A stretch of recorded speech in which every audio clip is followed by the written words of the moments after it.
Hello everyone. So we are discussing NCERT questions of the chapter Animal Kingdom, and in today's session we are going to discuss the question number 2. So the question is, if you are given a specimen, what are the steps that you would follow to classify it? तो बेटा question में हमसे पूछ रहा है कि अगर हमें एक स्पेसिमेन दिया जाता है तो उसको क्लासिफाई करने के लिए हम क्या स्टेप्स फॉलो करेंगे. Clear? So let's check the answer.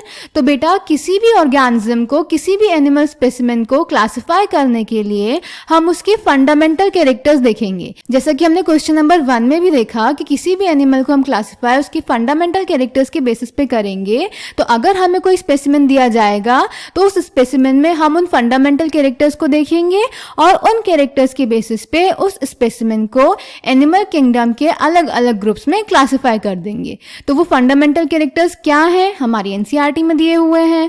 First is levels of organisation, यानी उसकी बॉडी सिर्फ सेल्स की बनी है या सेल्स आपस में ग्रुप होके टिश्यूज भी बना रहे हैं, या फिर उसकी बॉडी में ऑर्गन और ऑर्गन सिस्टम भी प्रेजेंट है. इसको बोलते हैं हम level of organisation.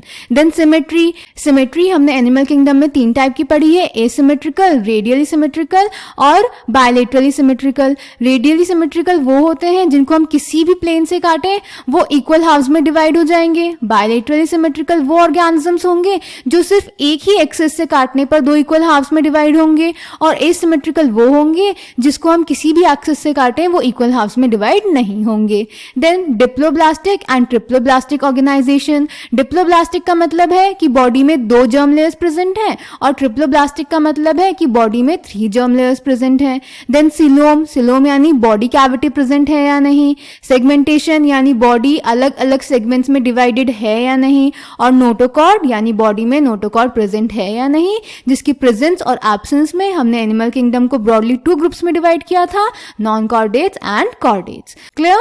So answer number 2 is, if we are given with an animal specimen we will look for the fundamental characters in them on whose basis we can classify the animals into the various groups. They are levels of organization, symmetry, diploblastic and triploblastic organization, coelom, segmentation and notochord. So I hope this question is clear to you. Thank you.